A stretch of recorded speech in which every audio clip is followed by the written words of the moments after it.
a couple of questions from the chat about the T28 itself. Sure. Slowpoke would like to know, what was the primary target envisioned for the T28? Was it bunkers? He says, I know it isn't tanks, but I'm curious what the army considered to be its primary role. So that's a very good question. That kind of goes back into the whole naming convention of the vehicle.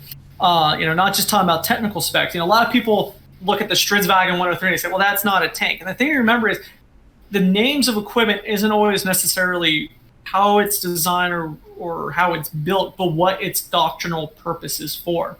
And so, you got to remember, American mindset initially with tanks is very focused on infantry support. And even going to World War II, that's still somewhat of a mindset. And that's a whole another 3 or 4 hour conversation we can all have. Probably end with half people arguing for one side, half people arguing for another. But the T-28 was originally designed to burst through obstacle belts, with dragon's teeth, big concrete blocks to slow down tanks and everything against bunkers, specifically the Siegfried Line, which was the main German defense line going into Germany. And so that's what it was designed for. It didn't have to be fast. It just had to be able to be a bullet sponge and just annihilate any fighting position that it was piercing through. It would have gone ahead. It would have pierced into the Siegfried Line, blown up, create a gap in, and then behind that, the medium tanks then would have moved through and then start moving to Germany. And yeah, like Ed just actually pointed out, it's the same as the Tortoise tank. They're very, very similar concepts. It would be really cool. BTED has a question about the cost of the T-28 at the time. Is that recorded in there at all? See, it should be. It should be, because they usually do discuss that. Let's see if we can find that relatively quick. I mean, that's the nice thing. Dollar amounts are usually easy to find. They kind of stick out. It's actually a really good question. I saw someone had said something about if there was any photos of the T-28 firing. So that color photo I showed, that's the only photo I know of it where it's actually showing it firing. I've never seen any footage of the T-28 firing. There is footage, though, online of the T-30 test firing. That's cool. And they're actually shooting the round down a tunnel to measure the velocity of the round. So it's actually shooting into a tunnel, which is pretty cool. Let me see here if I can find a dollar. Because that's actually, I think, a very, very curious discussion. And then Ed wanted to know, the UK were interested in the M6 with DTT visits with Barnes as a guide. Did he keep records that you're aware of? If Gladian and Barnes didn't include, and it's very possible that they might reference that in this, because we did go through everything very quickly, because it could take days to go through all this. It's possible it's somewhere in the Ordnance Committee minutes, and it would certainly have been kept by Ordnance and in the National Archives, so it's got to exist somewhere.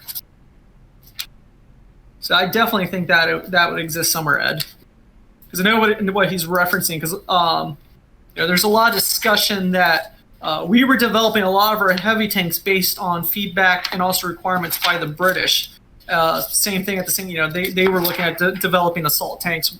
They were encouraging us to do the same thing because, of course, we have a little bit more manufacturing capability. I am trying to see if there's a price tag.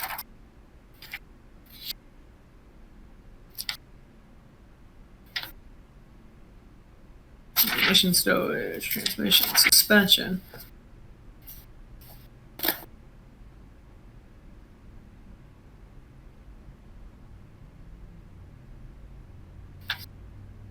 I'm not seeing anything on price, which is interesting. It's priceless. I mean, you can't put a dollar value on that.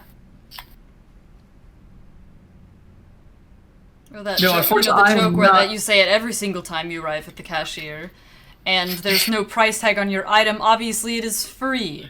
Can I get a price check on the T28?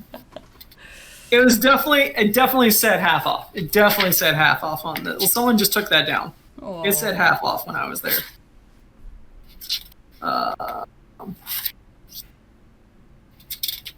See, I'm going to add that to my. I'm not seeing a price on here, but I'm going to add that to my list of things to be on the lookout. My BOLO list, if you will, be on the lookout for. Okay. So that's amazing. So I see someone just asked if there's a T28 still one piece. We have, so there's only, so the two that were produced, only one survives to this day, and that is in our collection at Fort Benning. It was previously part of our collection up at the Patent Museum up at Fort Knox before the armor collection moved down south. So, like I said, hopefully this summer, it'll actually, for the first time in its entire life, it'll move indoors and be housed permanently in a climate-controlled environment in our new facility that we have. So once again, it's going to be on the move. Hopefully it Yes. does not take flight again on the way to its Well, luckily new it's home. only going about 400 yards, so it should actually be a pretty simple move. We'll probably actually just tow it. We won't even put it on a trailer. We're just going to tow it with at least 188. When they moved it at Fort Knox in the wintertime to bring it down here, they actually had to use 288s.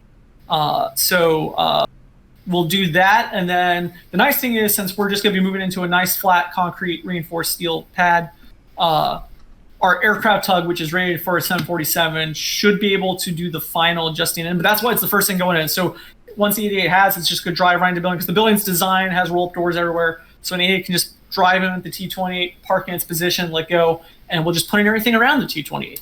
So that's why it's first thing going. Hardest part, honestly, will be getting the outer tracks back on. That's going to be the real challenge. That'll probably take all day to do. The actual movement, I suspect, will probably take about an hour. Cool. That'll be awesome to see its final journey to its home there. Me too. I really think, because that vehicle has only ever been photographed outside. Of course, it's famous for having gone missing into the 1970s when it was rediscovered at Fort Belvoir. Again, it was just put out there because it was being used essentially as a test weight vehicle, like you saw for the LSTs.